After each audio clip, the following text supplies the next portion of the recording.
Hello and welcome. As the countdown to the US election outcome has begun, so have all kinds of analysis, really. NDTV is trying to decode a lot of that for you. But as far as markets are concerned, in particular Indian markets and the Indian economy, what will the impact be? Well, to decode that, I'm joined by Mitali Nekor, senior economist, Sanchita Mukherjee, senior business economist, G. Chokalingam, senior market expert. Thank you all so much for joining us. I'd like to begin by asking you, Mitali, what does this then mean? Whether it's a Kamala Harris victory or a Donald Trump victory, what does it then mean for the Indian economy at large? So, Sakshi, my view is there are certain common traits which bind US and India and the US and Indian economies at this point, regardless of which side the dispensation is. So if we look at the US India trade relationship, for example, over the last 8 to 10 years, it's only deepened. The market linkages have increased. We've seen companies like Apple come and invest in India. Even in the last 4 years, exports of Apple for iPhones are now taking place from India to the US, and an investment climate has been created by a lot of the US investors of both sides, with both sides of political leanings, advocating for India to become a market where a number of foreign investors should come in, park their wealth, park their finances in the stock markets, as well as in the manufacturing sector and services sector. So I feel like the relationship between India and US should stand the test of dispensation and should deepen regardless of who comes in, at a macro level. But which sectors will benefit? I mean, that really depends on, the priorities of the administration, because with the Biden administration, we've seen merchandise trade benefit, we've seen student visas benefit, we've seen H-1B, visas also benefit. It's been a fairly stable regime. And with the Trump administration, we might see some upheaval, especially in terms of visas. But the IT sector is more likely to benefit with the Trump regime. So really, let's see where the cookie crumbles. But I do think that overall, regardless of the outcome, the US-India trade relationship is set to grow. All right, Sanchita, your first thoughts then on what will a Kamala Harris victory mean for the Indian economy, or what will a Donald Trump victory mean for the Indian economy? I think it's a very crucial debate at this point in time. But I think a lot more attention is being given to this presidential race than what it actually deserves, to be honest. Because right now, especially for the Indian markets and our economy, and geopolitical tensions which are happening across the globe, I think it remains to be seen how it pans out, because a lot of this noise is a lot of electioneering noises. And as we all know, voices tend to change post elections. However, trying to sum it up in a short capsule for us to consume as aware people who invest in markets and who follow the economy, it's very important to cut through the noise, the electioneering noise, and actually look at information which is significant and relevant for us. Now, this can be useful in the sense, I believe, irrespective of whoever wins the elections.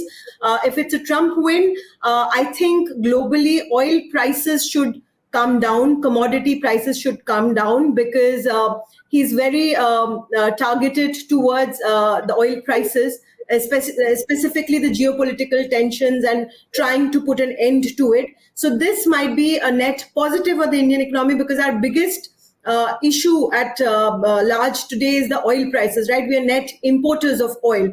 So oil prices coming down, commodities coming down is very big net positive for India. And India is a domestic driven demand economy, right? Our biggest strength is our domestic demand. So irrespective of trade policies, export policies, all of that, I think oil coming down, commodity prices coming down is very, very exemplary for all of our sectors, including manufacturing, infrastructure, all of that. Given the strategic alliances, I think with a Kamala Harris win, it will be status quo, because the continuance from Joe Biden's policy, in which India actually has benefited significantly, will continue.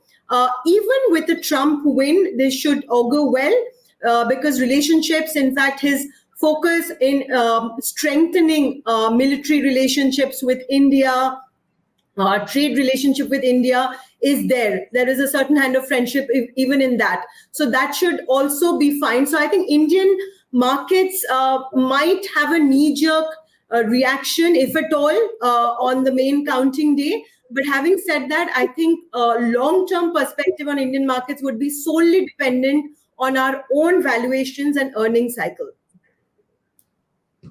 All right. So, G. Chokalingam, do you agree? And of course, in the last 2 days, we have seen intense volatility as far as Indian markets are concerned. So, investors really and analysts at large also questioning how this will then, whether it's a Kamala Harris victory or a Donald Trump victory, what is the impact that you see in either scenarios on Indian markets going forward? Yeah, if Trump wins, the market would be steady couple of days in the short term. If Kamala Harris comes to power, market may fall 1 or 2 days. But let me tell you, let me make a bold statement. After a week, everybody will forget US elections. The way we forget budget, the way we forget state elections, within a week's time, we will forget. And this is based on logic also. Look, China and India, really superpower. If no, it may not be in terms of dollar GDP, but definitely in terms of the size of the population, the defense system. They are real superpowers after US. And US, whoever comes to power in US, they cannot antagonize both China and India. And India would prove to be a natural ally, even if Kamala Harris comes to power. And for India also, we don't have much, options. We don't have much opportunities because we export more than $100 billion in terms of goods and IT services to US. So whatever happens, finally the balancing would happen, and the market would be driven by, basically there is a single digit growth syndrome in the market now. A lot of sectors in the Sensex and Nifty, they are seeing a single digit growth, whether it is IT exports or automobile sales, cement sales, FMCG volume. So that is one reason. And second reason, the corporate earning has slowed down. And third, there has been too much of overvaluation in the small and mid cap. So these are the three things which are driving. So after a few days or next week onwards, market would worry about these three. On global front, market would worry about the deflationary conditions because already, despite 2 wars, oil price is down 20% from 52-week high. So it will be back to economic business, and because America, even Kamala Harris comes, there is no much option left to her to ignore India. And India also would try to forge friendship with whoever comes to power there. So therefore, next week onwards, we will absolutely prepare US elections.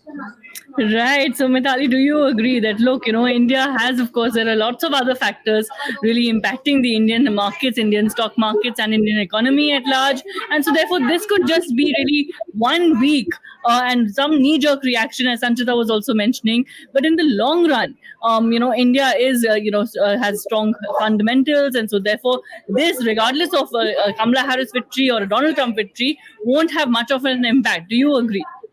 Absolutely, I agree with both of my co-panelists that, see, what is good for us, what is good for the Indian economy is a strong US economy.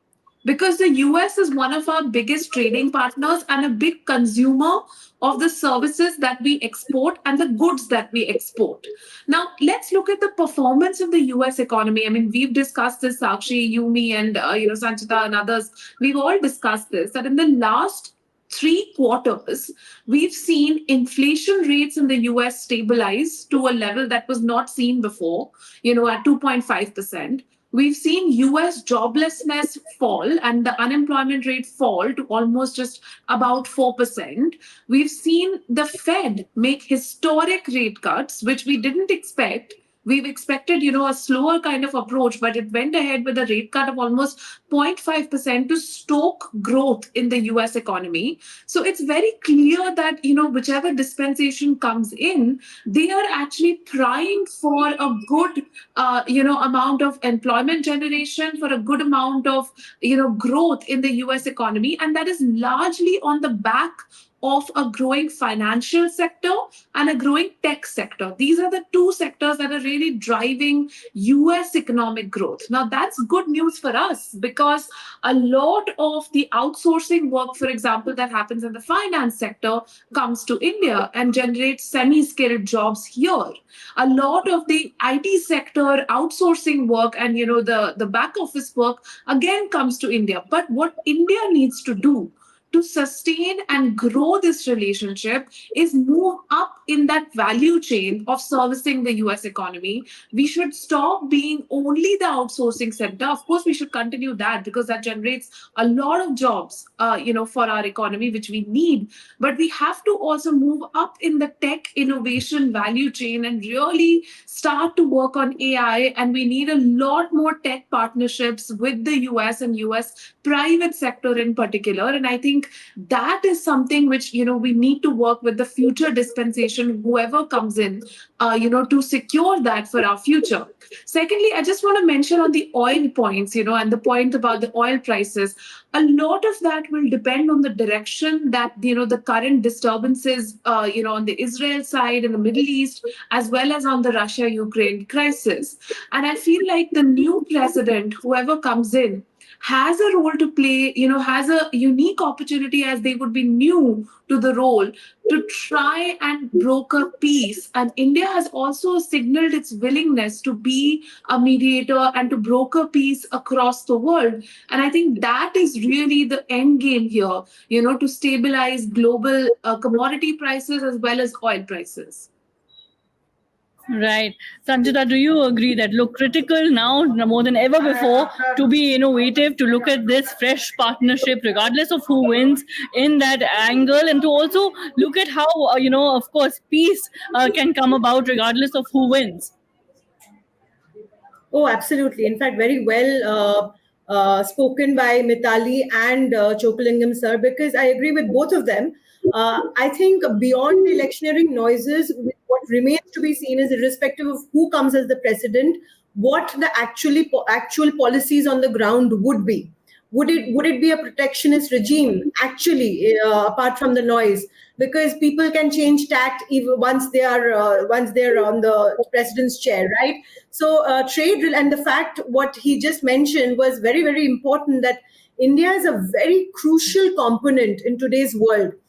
Be it supply chain, be it a large consuming population and a market to all other economies, be it brokering a peace in geopolitical tensions. India is a partner no one would like to, be antagonistic with, right? So, irrespective of whatever trade barriers have been spoken about, not it all remains to be seen what actually happens on the ground. Because if we see past presidentship, US has been a very active trading partner with India in traditional manufacturing, in renewables, in oil, in coal, in infrastructure, all of that, right? In military. And India on its own actually has now focused significantly on its own domestic production. I mean, look at defense manufacturing. Today, we are exporting to the Middle East in a large quantum, which we had never done previously before. So we are focusing on our own R&D, our own supply chain.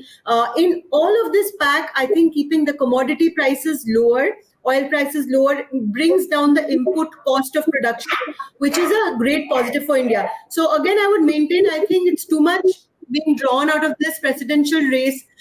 With respect to US markets, it's a different ballgame entirely, because they function very differently, because we don't know who will be expansionary, who will not, what will be the status of their inflation and everything. So that is a different story altogether. But as far as Indian economy and Indian markets are concerned, I think irrespective of whoever becomes the president, they would want to be a very big ally with India, and that will continue. Right. Lastly, to you, G. Chokalingam, of course, those wondering, look, what sectors then do I need to be bullish on, given the fact that, look, we have seen markets be as volatile as they have in the last 2 days. Yesterday was, of course, a day of sharp declines. Today, we see that volatility. And, of course, really all sort of hoping that, the week ahead doesn't bring intense volatility and an intense sell-off. So as far as investor concerns are concerned, what would you say to them as far as sectors in particular should be watched out for, regardless of who wins? Whether Kamala Harris wins or whether Trump wins, regardless of how global markets react at large, what would you say? Yeah, certainly interesting question. I would answer. Before that, I just wanted to add one more point on the core discussion. In 2020 US elections, everybody, thought Trump is pro-India, and a lot of Indians wished Trump wins back. But he lost, who was perceived as a friendly president to India. But then what happened to the stock market? unbelievable records were created. So that itself shows you don't have to worry too much about who comes to power in the US. Now, coming back to your question, so a very interesting question. Now, as of now, the overall market cap has been smashed by 40 lakh crore rupees, in the matter of just 6 weeks.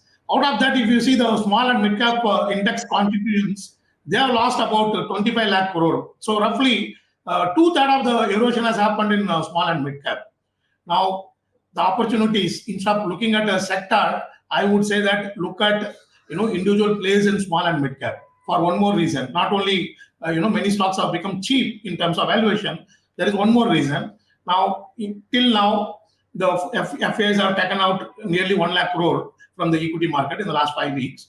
And so they may continue to sell maybe for a few more weeks or even 1 month, 2 months.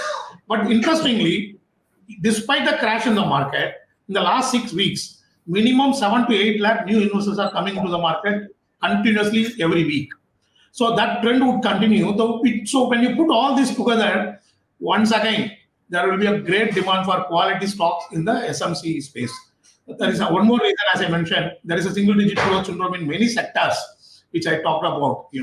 So in automobile to FMCG to cement, many sectors are going through. So whereas outside Sensex and Nifty, you have 4,000 stocks, small and mid-cap stocks. There you have got a lot of unique growth stories, value unlocking, deep value investments, acquisition stories. So I would suggest, in the next 1 week, 2 weeks, as market corrects, the investor should look at a lot of quality small and mid-cap stocks. When I say quality, in terms of management quality, balance sheet quality, and comfortable valuation zone. So these are the three things one should not miss out. But plenty of opportunities are there in the SMC space, and that is not going to outperform Sensex and Nifty in the short term. All right. Thank you so much, all of you, for sharing your thoughts. And of course, the spotlight really on the US election outcome.